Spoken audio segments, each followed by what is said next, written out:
자, 지난주까지 우리는 복음이 무엇인지에 대해서 설명하고 있는 로마서 말씀을 총 57번에 걸쳐서 살펴봤습니다. 우리 로마서 1장 2절을 보면 바울이 복음이 무엇인지에 대해서 이렇게 얘기를 했었습니다.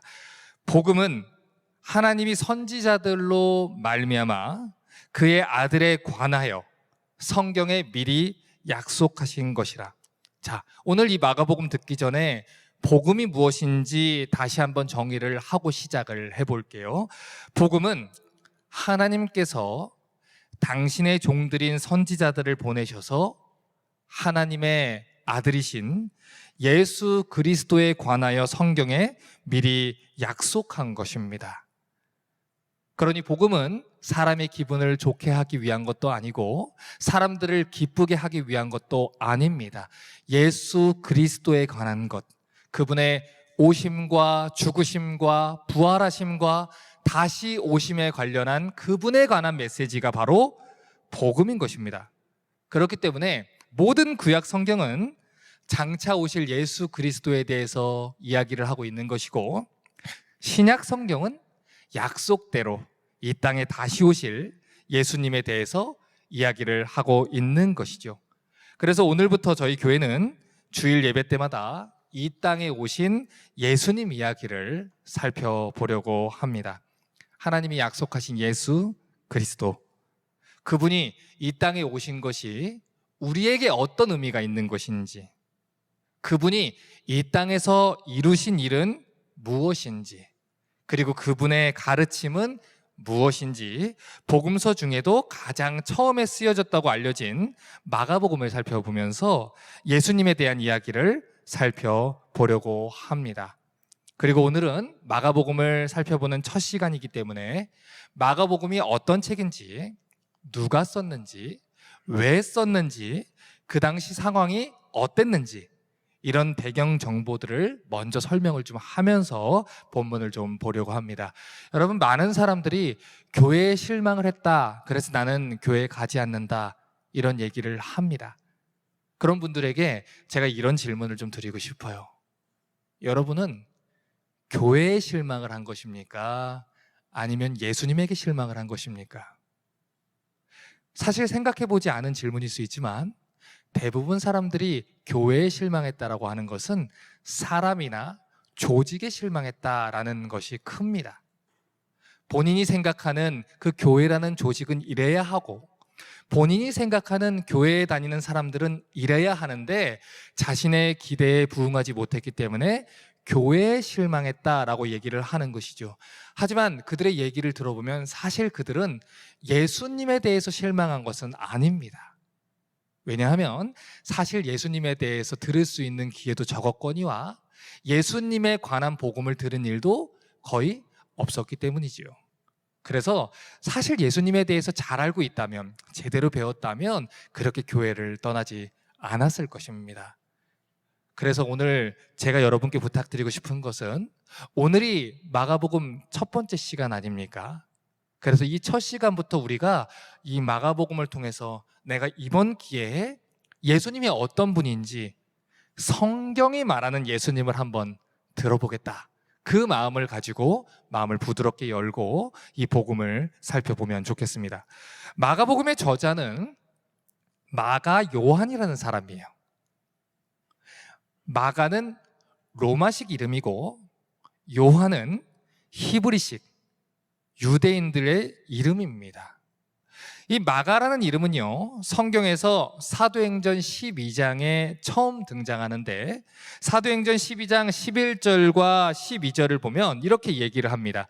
이에 베드로가 정신이 나서 가로되, 내가 이제야 참으로 주께서 그의 천사를 보내어 나를 헤롯의 손과 유대 백성의 모든 기대에서 벗어나게 하신 줄을 알겠노라 하여 깨닫고 마가라 하는 요한의 어머니 마리아의 집에 가니 여러 사람이 모여 기도하더라.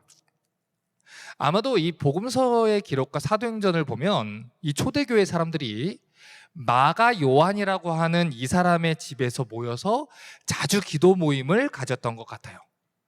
그렇기 때문에 이 베드로가 감옥에 갇혀 있을 때도 그 집에서 모여서 함께 기도 생활을 하고 있었던 것이지요.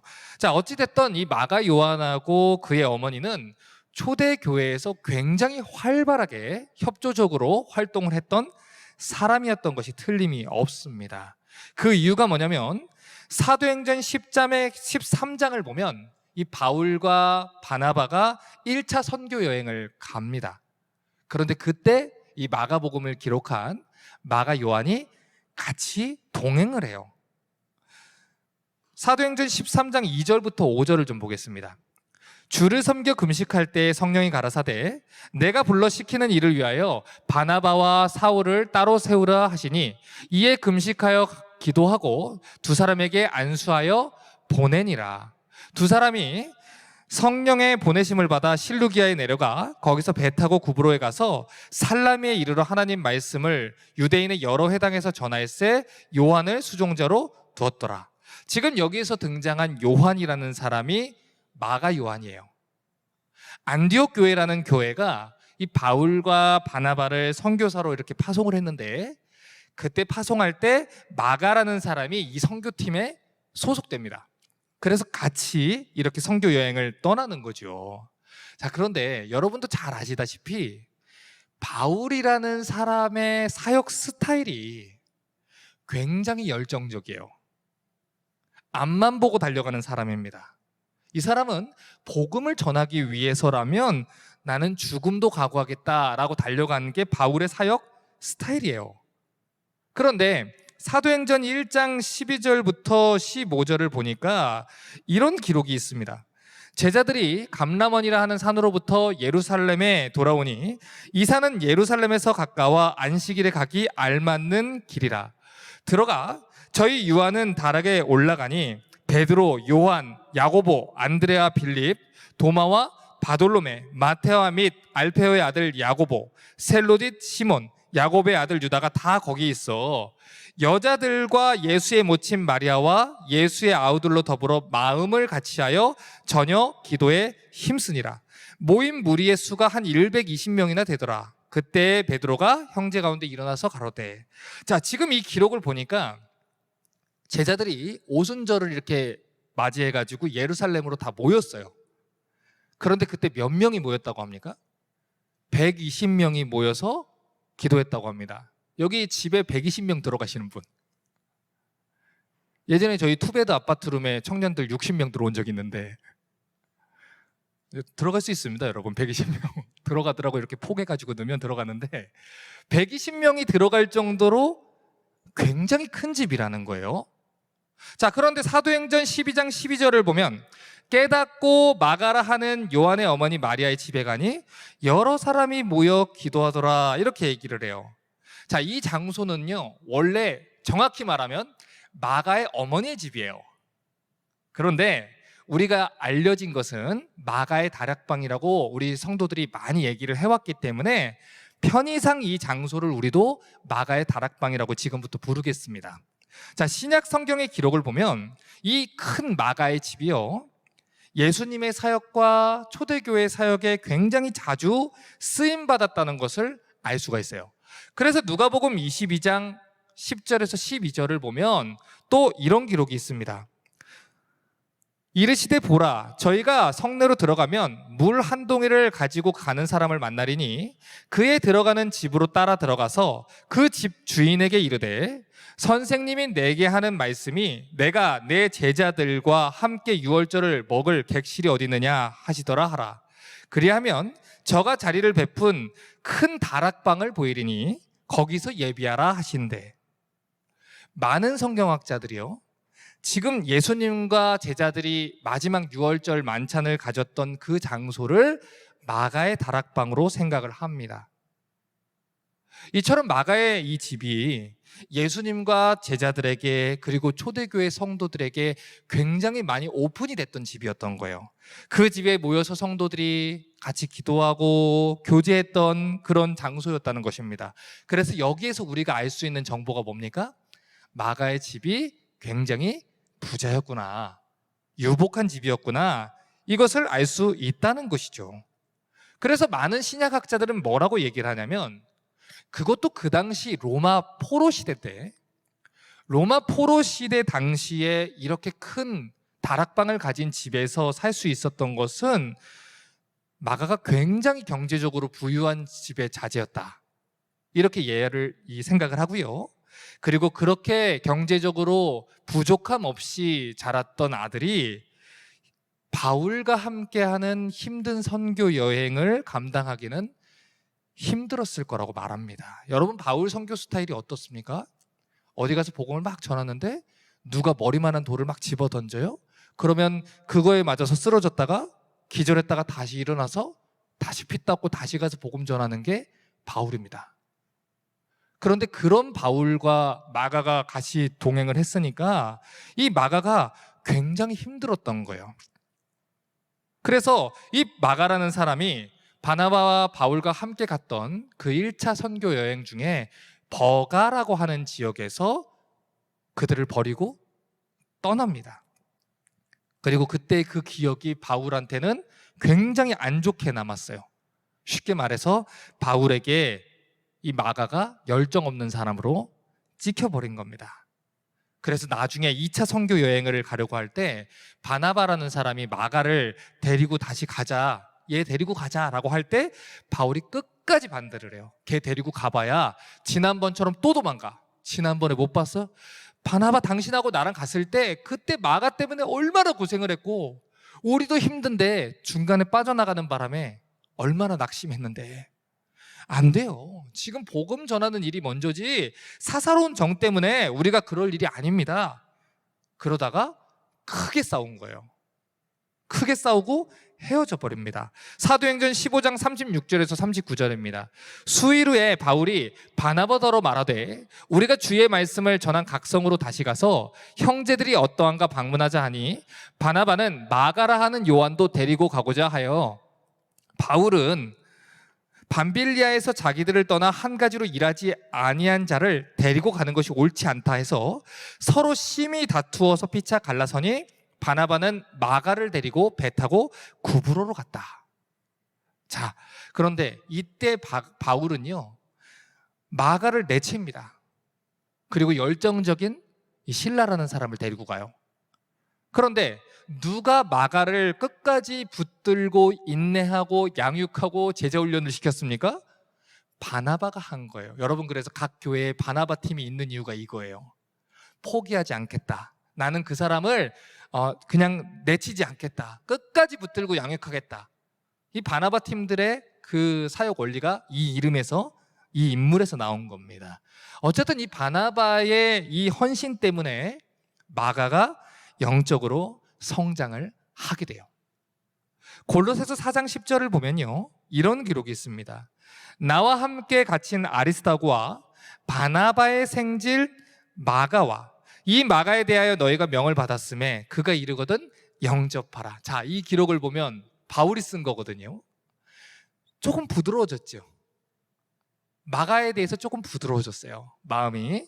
그런데 지금 여기서 뭐라고 이 부연 설명을 했냐면 마가라는 사람은 바나바의 생질이라는 거예요. 커즌이라는 겁니다. 친척이에요. 그러니까 이 바나바한테는 이 마가가 조카뻘인 겁니다. 그러니 물론 바나바가 따뜻한 사람인 것은 맞아요. 위로를 하는 사람인 것도 맞아요. 성품이 훌륭한 것도 맞아요. 그런데 바나바 입장에서는 자기가 사랑하는 조카이다 보니까 더더욱 포기할 수 없었던 것이고 더 양육해서 세워주고 싶은 마음이 있었던 것입니다. 그래서 1차 선교 여행 때 이 마가가 중도 하차해도 자기가 어떻게든 좀 챙겨서 2차 때 데리고 가서 이 아이를 양육하고 싶은 그런 열정이 있었던 거죠. 그런데 문제는 상대가 바울인 거예요. 이 바울은 복음 전하는 데는 굉장히 능통하지만 일 중심적인 그런 성향이 좀 있어서 마가를 딱 찍어버리니까 이 열정적이고 다혈질적인 이 바울의 이 불같은 성향에는 안 맞는 것입니다. 그래서 자기는 빨리 가서 더 많은 곳에 복음을 전해야 되는데 여기다가 시간을 낭비하기 싫은데 바나바가 자꾸 그렇게 하니까 크게 다투고 갈라져 버린 것이죠. 자, 그러면 여기까지 들었으니까 생각을 해볼게요. 지금 바울과 그 바나바, 그 환상적인 짝꿍, 이 파트너를 갈라지게 했던 원인이 누굽니까? 마가예요. 이 마가라는 사람입니다. 자, 그런데 놀랍게도 우리는 누구의 복음을 듣고 있어요? 마가의 복음을 듣고 있는 거예요. 바나바가 쓴 것이 아닙니다. 마가가 쓴 거예요. 그랬던 마가가 지금 우리가 살펴보는 이 복음서를 기록한 저자로 성장을 했다는 거예요. 나중에 이 마가가 어떤 이 예수님에 대한 복음을 전할 때 무슨 얘기를 합니까? 예수님을 따라갈 때 십자가를 지고 따라가야 된다는 그 얘기를 합니다. 자, 마가는 어떤 사람이에요? 도망갔던 사람이에요. 그런데 도망갔던 그 사람이 예수 안에서 자라고 성장해서 예수님을 따라가려거든 죽음을 두려워하지 마십시오. 십자가 지고 따라가십시오. 그것을 얘기를 하는 것입니다. 나중에 뒷부분을 가면 마가가 이 벌거벗은 채로 그 도망가는 이 부끄러운 사람의 기록을 적어놓은 게 있어요. 성경학자들은 그 사람을 마가라고 봅니다. 자신의 부끄러움 치부를 왜 기록을 굳이 해놨겠어요? 나는 이런 사람이었다는 거예요. 그것을 잊지 않겠다는 거예요. 나 또한 십자가를 지고 주님을 따라서 가겠다는 거예요. 자, 이게 누구예요? 마가예요. 원래는 어떤 애예요? 도망갔던 애예요. 그런 사람을 이 베드로가 끝까지 붙잡고 양육을 해서, 이 바나바가 끝까지 붙잡고 양육을 해서 이렇게 성장을 했다는 것이죠. 자, 한 가지 더 얘기할 것은 그 당시 이 마가가요, 초대교회의 리더였던 베드로와도 굉장히 긴밀한 관계를 가졌던 사람입니다. 그래서 이 베드로가 나중에 뭐라고 표현을 했냐면 베드로전서 5장 13절에 이렇게 표현을 했어요. 함께 택하심을 받은 바벨론에 있는 교회가 내게 무난하고 내 아들 마가도 그리하느니라. 여러분, 베드로도 성질하면 한 성질하는 사람이에요. 베드로도 바울처럼 다혈질이면 다혈질인 사람이에요. 그런데 그 초대교회의 리더격이었던 베드로가 볼 때에도 이 마가가 굉장히 사랑스럽고 열정 있는 이 초대교회의 일꾼으로 성장을 했다는 것입니다. 그래서 이 마가가 어떻게 성장했는지를 우리가 봐야 됩니다. 베드로와 같은 사람이, 바나바 같은 사람이 끝까지 붙들고 포기하지 않아서 결국에는 이 마가가 성장을 한 거예요. 그 당시 초대교회 사람들이 바울과 바나바가 싸웠던 얘기를 몰랐겠습니까? 알았을 거예요. 그런데 그 사람들 왜 싸웠대요? 쟤 때문에 그랬대요. 쟤 때문에. 제가 그때 도망가서 그랬대요. 마가는 그 당시 사람들한테 아마 찍혔을 거예요. 쟤 선교지에서 도망갔던 애? 그랬을 거예요. 그런데 그가 예수 안에서 베드로와 이 바나바의 양육을 받고 나서 결국에는 성장을 하는 것입니다. 그래서 디모데후서 4장 11절에 바울이 이렇게 얘기를 했어요. 바울의 마지막 유언과도 같은 마지막 서신의 마지막 장에 이렇게 얘기합니다. 누가만 나와 함께 있느니라. 내가 올 때에 마가를 데리고 오라. 저가 나의 일에 유익하니라. 2번 다시 그 사람하고는 일하지 않겠다 했던 그 바울조차 마가를 인정을 하는 거예요. 그래서 마가가 이 복음 전하는 나의 사역에 유익합니다. 이렇게 얘기를 한다는 것이죠. 그렇기 때문에 이 시간 이 기록을 보면서 우리가 배워야 하는 것은 함부로 사람에게 낙인을 찍어서는 안 된다는 거예요. 저 사람은 안 돼. 쟤는 안 돼. 낙인을 찍어서는 안 된다는 것입니다. 여러분, 한 살 한 살 나이가 먹어가고 어른이 돼가고 경험이 쌓이면서 찾아오는 위험은 무엇이냐면 우리의 경험이 우리가 가지고 있는 유일한 잣대가 될 수 있다는 거예요. 내가 이제까지 봤을 때 저런 부류의 유형은 내가 잘 아는데 안 돼. 저런 사람은 이런 사람이야. 우리는 낙인을 찍는 데 굉장히 익숙합니다. 예수님 당시에도 세리들과 죄인들을 예수님이 찾아갔을 때 수많은 바리새인들이 그걸 비난했습니다. 왜 비난했을까요? 저 사람들은 안 돼요. 이것입니다. 낙인을 찍는 것이죠. 교회 안에도, 성도라고 불리는 우리 안에도 이런 성향들이 있다는 것입니다. 여러분뿐만 아니라 저에게도 동일한 위험은 존재한다는 거예요. 사람 고쳐 쓰는 거 아니야. 맞는 말입니다. 우리는 사람을 바꿀 수 없습니다. 그런데 누구는 바꿀 수 있습니까? 하나님은 바꾸실 수 있습니다. 그래서 우리가 사람을 고쳐 쓰는 거 아니야 라고 우리는 얘기할 수 있어요. 왜냐하면 우리는 고칠 수 없기 때문에. 하지만 하나님이 고치시면 고칠 수 있습니다. 하나님이 고쳐서 하나님이 사용하신다고 한다면 그 사람은 고침받아 사용될 수 있는 거예요. 그렇기 때문에 우리의 무능력은 내려놓지만 하나님 앞에서 겸손한 마음을 가지고 그 사람이 변화되고 자라기를 위해서 기도해야 하는 것입니다. 어떤 사람이 내가 양육하고 제자훈련하고 계속해서 말씀을 가르치는데 변하지 않습니다. 목사님, 이 사람을 위해서 제가 기도했는데요, 변하지 않아요. 제가 2년 3년 기도했는데요, 변하지 않아요. 여러분, 정말 변하지 않습니까? 지난주에도 우리가 기도에 대해서 배우지 않았습니까? 너희의 마음과 생각을 지키시리라. 여러분, 그 사람이 안 변해도 내 생각은 변합니다. 어떻게 변합니까? 아, 내가 사람을 바꿀 수 없구나. 하나님이 해주셔야 되는구나. 아, 나는 이 사람을 이렇게 못 참아주는 사람이구나. 나한테는 요만큼도 사랑이라는 것이 없구나. 나한테는 요만한 인내심도 없구나. 그리스도께서 나 같은 죄인을 위해서 죽으셨는데 나는 내가 얼마나 의롭다고 생각하는지, 저 사람의 요만한 흠도 못 참아주는 사람이구나. 그리고 올바른 반응은 어떻게 나와야 합니까? 하나님, 나를 불쌍히 여기소서. 나는 이렇게 사랑이 없는 사람입니다. 이것이 올바른 성경적인 반응이라는 것이죠. 그래서 이 시간 여러분께 부탁드립니다. 앞으로 이 자리에서 교사들도 나올 것이고 양육해야 되는 양육자들도 나올 것입니다. 여러분, 또 신앙의 선배들로 자라게 될 것입니다. 여러분, 연약하고 흠 많고 또 여러 가지로 자라지 않는 사람들이 있을 때에 낙인 찍지 마십시오. 심지어 여러분 스스로도 낙인 찍지 마십시오. 하나님 앞에 나아가서 하나님, 나를 변화시키십시오. 하나님, 저 사람을 변화시키십시오. 또한 나를 변화시키십시오. 우리 공동체를 변화시키십시오. 주님이 우리를 받아준 것처럼, 바나바가 베드로가 마가를 사랑했던 것처럼 변화시키십시오. 그래서 우리 공동체에 소망 없어 보이던 한 사람이, 소망 없어 보이던 나 같은 사람이 마가와도 같은 건실한 주의 사도로 자라게 하시옵소서. 주의 제자로 자라게 하시옵소서. 그렇게 양육을 해야 한다는 것입니다. 자, 다음으로 마가복음의 기록 시기와 기록 대상을 봅니다. 마가복음이 언제 기록됐는지는 학자들마다 조금씩 견해가 다릅니다. 그런데 보수적인 성경학자들은 대부분 베드로가 네로의 박해 속에서 순교했던 AD 67년 전으로 봅니다. 베드로는 마가가 아버지처럼 의지하고 따랐던 사람입니다.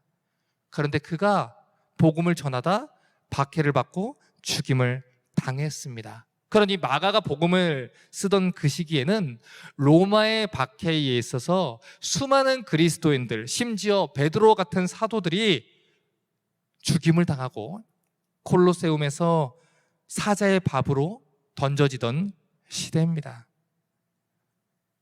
그래서 이 마가가 복음을 전한 거예요.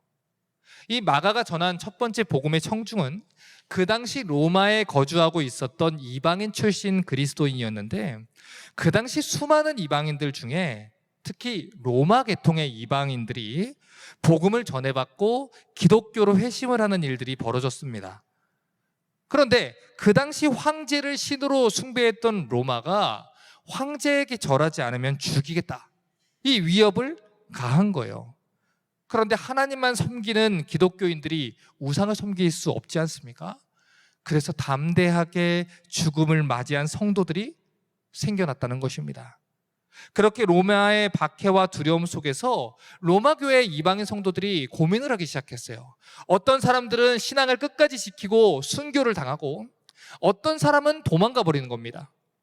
그러니 이 여린 그리스도인들 중에, 이 초신자 그리스도인들이나 이제 막 복음을 전해받은 이 믿음이 어린 그리스도인들 중에 갈등과 이 번뇌가 찾아온 거예요, 마음속에. 그래서 그들의 마음속에 용기와 확신을 주기 위해서 마가가 복음서를 기록한 것입니다. 그게 무슨 복음서예요? 마가복음이라는 거예요. 자, 그러면 마가복음을 왜 기록했을까요? 마가복음이 기록됐던 시기가 AD 60년대 후반이라고 했습니다. 그때는 네로에 의해서 수많은 그리스도인들이 죽임을 당했어요. 그런데 역사 기록을 보니까 AD 64년 7월 18일에 로마에 큰 불이 나게 돼요.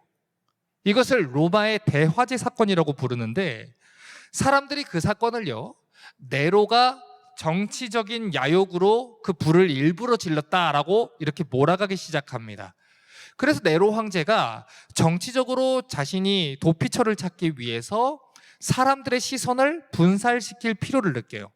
그렇지 않으면 자기 정치 생명이 끝나기 때문에 자기가 고민하고 고민을 하다가 네로가 선택한 것이 기독교인들을 박해하는 것이었습니다. 그래서 그 당시 네로가 여러 가지 유흥거리들을 만들었어요.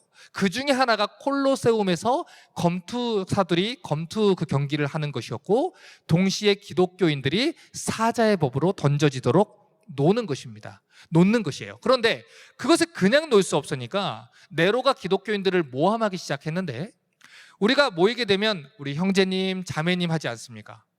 그럴 것을 가지고서 이 사람들은 근친상간을 저지르는 야만스러운 사람들이다, 가만히 둘 수 없다라고 해서 죽였습니다. 그리고 우리가 성찬식을 가질 때 주님의 피와 주님의 몸을 먹고 마시는 것입니다 라고 하는 것을 가지고 인육을, 그 사람들의 인육을 먹는 야만스러운 족속들이다 해서 공개적으로 사자밥으로 만들고 횃불로 산채로 태워서 죽였습니다. 바로 이런 것들을 통해서 네로가 로마 사람들의 시야를 분산시킨 거예요. 그런 와중에 바울도 죽었고 베드로도 죽었고 나머지 제자들도 하나씩 순교를 하게 되는 것입니다. 자, 그러면 이쯤에서 생각을 해보자고요. 만약에 예수님의 12 제자들이 살아 있었다면 그들이 직접 복음을 전하지 않겠습니까? 누구보다 생생하게 정확하게 전하지 않겠습니까?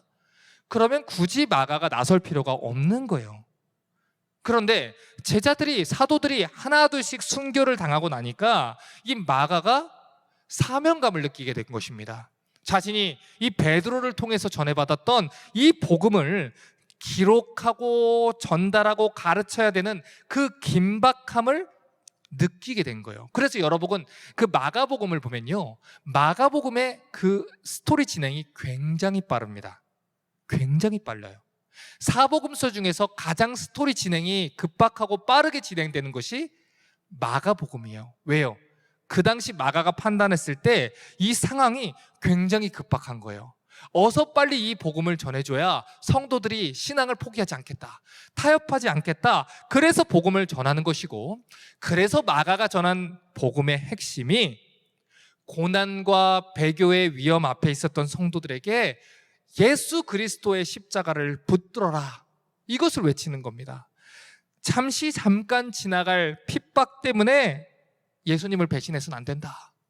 십자가 붙들고 승리해라. 원래 복음은 십자가 지고 가는 것이다. 이 삶이 끝이 아니다. 복음 때문에 죽으면 죽고 복음 때문에 망하면 망해라. 결코 복음을 부인해서는 안 된다. 그것은 지혜로운 것이 아니다. 열정적으로 복음을 써 내려가는 것이에요. 왜요? 이 삶이 끝이 아니라는 거예요. 이 삶이 끝이 아니라는 것입니다. 그것을 가르쳐주기 위해서 마가복음을 보면 40% 이상의 분량이 십자가와 부활에 대한 메시지가 기록되어 있는 거예요. 이 땅에서 안전하고 잘 먹고 잘 사는 게 끝이 아니라 예수님이 따르는 것은 그분의 십자가 지고 죽기까지 그분을 따르는 것이다. 이것이 마가가 전하는 복음입니다. 자, 그러면 오늘 로마의 그리스도인들에게 마가가 전하는 첫 번째 이 복음의 메시지 시작이 어떻게 됩니까? 하나님의 아들 예수 그리스도, 복음의 시작이라. 방금 말했듯이 마가가 복음을 전한 시기는 로마에 의해서 기독교가 핍박받고 그에 따라 성도들이 복음을 막 부인하기 시작했던 상황이에요. 네로의 박해 때문에 수많은 그리스도인들이 처형당했고요. 살아남은 그리스도인들은 해외로 도피를 가거나 카타콤이라는 깊은 그 동굴 속으로 숨어 들어가서 생명을 보존했습니다. 그런데 그런 상황 속에 죽음의 두려움에 처해 있던 이 로마의 성도들에게 자그마한 소책자 하나가 전달이 됐다는 거예요. 그 소책자에 뭐라고 시작됩니까? 하나님의 아들 예수 그리스도 복음의 시작이라. 로마의 황제에 의해서 쫓기고 핍박을 당해서 흩어지면서도 죽음을 앞둔 성도들이 전하기 원했던 그 기쁜 소식, 복음이 여기 있다는 거예요. 생명의 위협을 받고 치명적인 손해를 감당해야 하는 순간 속에 마가가 외치기를 원했던 그 소식이 여기 있다는 거예요. 그 소식이 마가복음 1장 1절입니다. 오늘 이 구절은 외우고 가셨으면 좋겠어요. 우리 다 같이 한 목소리로 한번 읽겠습니다. 시작. 하나님의 아들 예수 그리스도 복음의 시작이라. 긴급한 시기입니다. 마가가 바로 복음에 대해서 이야기를 하기 시작해요. 박해 중에 있었던 성도들에게 복된 소식이 울려 퍼집니다. 그것이 무엇입니까? 하나님의 아들이 예수시다. 그분이 그리스도시다. 그분이 구약의 선지자들이 예언했던 복음 그 자체이시다. 약속하신 복음의 실체가 오셨다. 그리스도가 오셨다. 하나님 복음의 역사가 시작되었다. 이 복음을 전할 테니 지금부터 잘 듣고 그 십자가의 복음을 배신해서는 안 된다. 자, 여러분, 복음이라는 것이 무엇입니까? 마가복음이 기록될 당시의 복음이라는 단어는 여러분 사실 교회 내에서만 사용되었던 단어가 아닙니다. 지금 한국어로 번역된 복음이라는 단어는 헬라어로 유앙겔리온이라는 단어를 번역한 단어예요. 그런데 유앙겔리온이라는 단어가 그 당시에 사용됐을 때 원래의 뜻은요, 로마 황제의 명령이라는 뜻입니다. 그래서 그 당시 사람들은요, 복음이라는 말을 들으면 로마 황제의 명령이 내려졌구나 라고 알아들었어요. 자, 그런데 그 당시에 로마 시민들이 이 로마 황제의 복음을 기쁘게 받아들였던, 이 기쁜 소식이라는 것으로 받아들였던 이유가 두 가지가 있어요. 첫 번째는 로마 황제의 이 복음이 식민지에 세금을 부과해라 라는 명령이었기 때문이에요. 그 당시에는 로마가요, 거의 대부분의 전쟁에서 승리를 했습니다. 자, 그러면 식민지 국가는 로마에게 뭘 내게 돼 있어요? 세금을 내게 돼 있어요. 그러면 로마 시민의 입장에서 볼 때 우리나라의 식민지 국가의 세금이 흘러 들어온다는 것은 우리나라가 부유해지고 강력해진다는 그런 의미입니다. 그만큼 자기들의 수입이 늘어나고 복지와 혜택이 늘어난다는 것이에요. 그래서 로마 시민들이 이 로마 그 황제의 명령을 복음으로 받아들인 것입니다. 두 번째로, 그 당시 로마의 복음은 도로를 닦으라는 명령이 주어질 때 내려졌어요. 그 당시 로마가 군대를 파견하고 황제의 소식을 알리기 위해서 도로를 만들어라 라는 명령을 내립니다. 자, 그런데 도로를 만들다는 것은 그 땅이 누구 땅이란 얘기예요? 로마의 땅이란 얘기예요. 로마의 영토가 넓어진다는 얘기예요. 그러니 우리 수입이 늘어나는구나, 우리 땅이 늘어나는구나, 그러니 복음으로 받아들여지는 것이죠.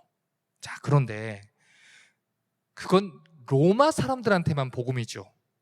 로마의 지배를 받는 사람들한테는 그것이 기쁜 소식입니까? 아니에요. 그래서 로마 황제가 전한 복음은 로마 사람들을 위해서 주어진 오로지 로마 중심적인 복음이었다는 것입니다. 그러니 그 아래에 있었던 사람들은 하나님의 복음에 대해서 로마의 복음과 비교해야 되고 선택해야 되는 상황에 놓인 거예요. 그래서 마가가 로마의 복음이 아니라 하나님의 복음, 또 다른 복음에 대해서 전하고 가르쳐서 너희가 기뻐해야 되는 것은 로마 복음이 아니야, 하나님의 복음이야. 너희가 선택해야 하는 것은 로마의 복음이 아니야, 하나님의 복음이야. 이것을 얘기를 하는 거예요. 마가복음 1장 14절에 요한이 잡힌 후 예수께서 갈릴리에 오셔서 하나님의 복음을 전파했다 합니다. 마가가 전한 복음은 로마의 황제가 전한 로마의 복음이 아니에요. 이 복음은 온 세상의 왕이신 하나님의 복음입니다. 자, 그런데 이 하나님의 복음이 우리에게 좋은 소식이 되는 이유가 무엇이냐? 누가복음 4장 18절과 19절에 이렇게 말했어요. 주의 성령이 내게 임했으니 이는 가난한 자에게 복음을 전하게 하시려고 내게 기름을 부으시고 나를 보내사 포로된 자에게 자유를, 눈먼 자에게 다시 보게 함을 전파하며 눌린 자를 자유케 하고 주의 은혜의 해를 전파하게 하려 하심이라 했더라. 로마의 복음은 로마의 시민들만을 위한 복음이에요. 그런데 하나님의 복음은 이 땅에 죄의 세력에 놓여 있는 모든 가난한 영혼들에게 주어지는 하나님의 복음인 것입니다. 눈이 멀어서 영적인 하나님의 나라를 보지 못하는 그들의 눈을 띄워주고 하나님 자녀로 삼아주는 복음이라는 거예요. 이 땅의 모든 사람들에게, 유대인이나 이방인이나 할 거 없이 모든 사람들에게 전해지는 만왕의 왕의 복음이라는 것입니다. 시저의 복음이 아니에요. 하나님의 복음이에요. 로마의 왕의 복음이 아니에요. 하나님의 복음이에요. 그 하나님의 복음이 말하는 것은 무엇입니까? 예수 그리스도께서 오셨다는 거예요. 너희를 죄에서 해결하실, 너희를 죄와 사망과 죽음의 두려움에서 구원하실 예수 그리스도가 오셨다는 거예요. 그분의 나라는 영원하다는 거예요. 그분의 나라는 세세 영원토록 보존될 거라는 거예요. 그러니 잠깐 없어질 그 로마 황제의 나라 때문에 두려워서, 불안해서, 무서워서 하나님의 복음을 배반해서는 안 된다는 것입니다. 마태복음 10장 28절과 29절은 이렇게 말했습니다. 몸은 죽여도 영혼은 능히 죽이지 못하는 자들을 두려워하지 말고 오직 몸과 영혼을 능히 지옥에 멸하시는 자를 두려워하라. 참새 2마리가 한 아사리온에 팔리는 것이 아니냐? 그러나 너희 아버지께서 허락지 아니하시면 그 하나도 땅에 떨어지지 아니하리라. 예수님이 직접 하신 말씀입니다. 왜 우리가 하나님의 뜻대로 살지 못하는 걸까요? 그것은 우리가 하나님 나라보다 이 세상 나라에 더 많은 미련을 두고 살기 있기 때문이에요. 왜 우리가 세상을 두려워하고 하나님 법대로 살지 못할까요? 그것은 우리가 장차 도래해야 할 하나님 나라보다 당장의 현실 속에서 내 필요가 채워지지 못할 것을 염려하기 때문입니다. 여러분, 우리가 얼마나 근시안적입니까? 우리는요, 영혼이 가난한 것은 생각하지 못하고요, 육신이 가난한 것은 견디지 못해 합니다. 우리는요, 장차 주님을 만날 것은 염려하지 못하고요, 노후에 어떻게 살 것인지만 염려를 합니다. 우리는요, 하나님이 장차 우리를 어떻게 바라보실지를 염려하지 못하고 사람들이 당장 나를 어떻게 생각할지만 염려합니다. 그러다 보니 지금 당장 현실에서 손해보고 고난 겪고 십자가를 지는 일을 두려워하는 거예요. 왜냐하면 우리가 두려워하는 것이 하나님이 아니라 세상이고 사람들이기 때문입니다. 우리는 장래에 하나님 만날 일을 두려워하지 않아요. 60이 넘어서 70이 넘어서 내가 어떻게 살지, 이 땅에서 뭘 먹고 뭘 가지고 살지 두려워합니다. 가난해질까봐, 직장을 잃을까봐, 노후를 대비하지 못할까봐, 사람들에게 비난을 받을까봐. 그것이 하나님의 말씀이 아님에도 불구하고, 성경이 분명히 그것이 아니라고 얘기함에도 불구하고 우리는 타협하고 우상에게 절을 하고 하나님이 아닌 가이사에게 머리를 숙입니다. 바로 그런 상황에서 오늘 마가가 복음을 전하는 것입니다. 너희는 누구의 백성이냐? 가이사의 백성이냐? 아니면 하나님 백성이냐?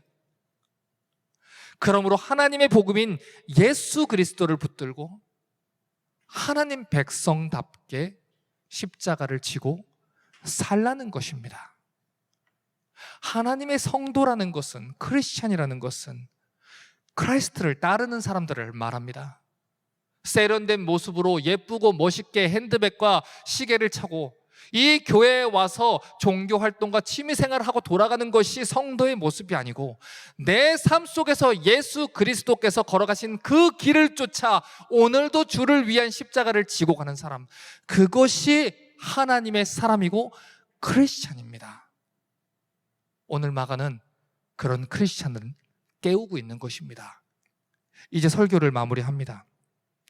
그 당시 핍박받던 성도들은 가이사의 복음과 하나님의 복음, 가이사가 다스리는 나라와 하나님의 나라, 소유격으로 표현된 이 표현들 앞에서 선택과 결단을 해야만 했습니다. 우리는 누구의 것입니까? 하나님의 것입니까? 내가 정말 하나님의 것입니까? 내 인생이 하나님의 것입니까? 그렇다면 잠깐 지나가는 유혹과 핍박에 흔들리지 말라는 것입니다. 하나님 나라가 가까이 왔다는 거예요. 하나님의 아들이 너희를 값을 주고 사셨다는 거예요. 그러니 주를 위해 살라는 것입니다. 그 하나님의 복음을 전하기 위해서 제자들을 부르신 것이고, 그 하나님의 복음을 전하기 위해서 우리를 이곳에 부르신 것입니다. 하나님의 나라가 가까이 왔습니다. 하나님의 나라가 속히 올 것입니다. 허무맹랑한 소리라고 하던, 광신자의 집단이라고 하던, 아직은 자비의 날이기 때문에, 아직은 은혜의 날이기 때문에 우리 눈에는 안 보일 수 있습니다. 하지만 노아의 방주의 문은 닫혔습니다. 그리고 심판의 날은 왔습니다. 그 날은 옵니다. 창세기 6장 이후의 기록을 생각해 보십시오. 심판의 날 그 당일에도 사람들은 술에 취해서 하나님을 저주하고 죄에 빠져 살았습니다. 하나님의 뜻을 따라서 살고 있었던 노아와 성도들을 비웃고 있었습니다. 그런데 심판의 날 어떤 일이 벌어졌습니까? 창세기 7장 16절에 이렇게 얘기합니다. 들어간 것들은 모든 것의 암수라. 하나님의 그에게 명하신 대로 들어가매 여호와께서 그를 닫아 넣으시니라. 누가 방주의 문을 닫았는지를 보십시오. 노아입니까? 아닙니다. 하나님이십니다. 그날에는 제가 여러분을 위해서 굳게 닫힌 문을 열어드릴 수 없습니다. 그날에는 제가 여러분을 위해서 할 수 있는 것이 없습니다. 지금 방주의 문이 열렸을 때 그 방주에 올라타십시오. 예수 그리스도라는 방주에 올라타십시오. 요한계시록 3장 7절에 빌라델비아 교회의 사자에게 편지하기를 거룩하고 진실하사 다윗의 열쇠를 가지시니 곧 열면 닫을 사람이 없고 닫으면 열 사람이 없는 그분이 가라사대. 하나님이 문을 닫으면 그때는 열 사람이 없습니다. 제가 여러분을 위해서 문 열어드릴 수 없습니다. 여러분의 부모님이 열어드릴 수 없습니다. 여러분의 자녀가, 여러분의 남편이, 여러분의 아내가 그 문을 열어줄 수 없습니다. 그 심판의 날, 그 노아의 방주 안에는 평안이 있었겠지만 그 방주 바깥에 있었던 사람들의 모습을 상상하십시오. 그들에게는 고통과 곤고가 있었습니다. 그래서 마가가 외치는 것입니다. 타협해서는 안 된다. 다시 돌아가서는 안 된다. 이 세상은 잠깐이고 예수님은 곧 오신다. 그날에 주님이 다 갚아주실 것이니 잠깐 지나가는 이 세상에 마음 두지 말고 힘들지만 끝까지 복음을 붙잡고 가라는 것입니다. 사고분서가 기록되던 당시에 예수님을 따른다는 것은 유대교에서 출교당하는 것을 말했습니다.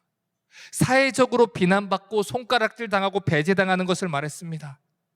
심지어 로마의 시민들은 성도들의 신앙 고백 때문에, 그 로마 시민 이 성도들은 예수님을 믿는다는 고백 때문에 산채로 불에 태워 죽임당했습니다. 그럼에도 불구하고 그들은 복음을 붙들고 예수님을 배신하지 않았습니다. 그 이유가 무엇 때문입니까? 하나님 때문입니다. 하나님 복음 때문입니다. 장차 다가올 하나님의 나라를 믿고 있기 때문입니다. 마가복음 1장 20절을 보면 예수님을 따른 제자들의 모습을 이렇게 얘기했어요. 곧 부르시니 그 아비 세베대를 사꾼들과 함께 배에 버려두고 예수를 따라가니라. 예수님의 제자들은요, 모든 걸 다 버리고 주님을 따랐습니다. 방금 전에 읽었던 1장 14절에서 세례 요한이 잡혔습니다. 여러분, 왜 세례 요한이 잡혔습니까? 복음 전하다가, 예수님 전하다가 잡혔습니다. 그는 십자가 복음 때문에 죽임을 당했습니다. 예수님 제자들이 이 땅에서 무슨 보상을 받았습니까? 그들이 이 땅에서 십자가 복음으로 인한 위로와 격려를 무엇을 받았습니까? 사회적인 안정과 번영을 누렸습니까? 아닙니다. 그들은 모든 것을 버리고 주님을 쫓았습니다. 좋은 집, 좋은 차, 좋은 노후, 대비된 노후, 자녀들에게 많은 것을 몰려주는 것, 아무것도 생각하지 않고 오로지 그들의 눈에는 주님만이 있었습니다. 그렇게 모든 것을 버리고 예수님을 쫓았던 예수님의 제자들은 다 십자가에 달려 죽고, 창에 찔려 죽고, 돌에 맞아 죽고, 목이 잘려 죽었습니다. 그들과 우리가 다른 것이 무엇입니까? 그들은 박해의 시대에 살았고 우리는 안전한 미국에 거하는 것입니까? 이 미국에 박해가 일어나게 되면 다른 나라로 가면 그만입니까? 나중에 주님 볼 때, 그 주님 볼 때, 내가 사랑하는 주님을 만날 때, 그때 무엇이라 말씀하시겠습니까? 그들이 끝까지 그 길을 걸어갔다는 것은 자신들이 소속된 나라가 가이사의 나라가 아니라 하나님의 나라였기 때문입니다. 여러분은 어디에 속해 있습니까? 고린도후서 4장 16절부터 18절을 마지막으로 보겠습니다. 그러므로 우리가 낙심하지 아니하노니 겉사람은 후패하나 우리의 속은 날로 새롭도다. 우리의 잠시 받는 환난에 경한 것이 지극히 크고 영원한 영광에 중한 것을 우리에게 이루게 함이니 우리의 돌아보는 것은 보이지 않는 것이 아니요 보이는 것이 아니요 보이지 않는 것이니 보이는 것은 잠깐이요 보이지 않는 것은 영원함이니라. 우리는 하나님 것입니다. 하나님 백성입니다. 그러므로 잠깐 지나갈 이 땅에 소망을 두지 마시고 장차 맞이할 영원한 하나님의 나라에 소망을 두시기를 바랍니다.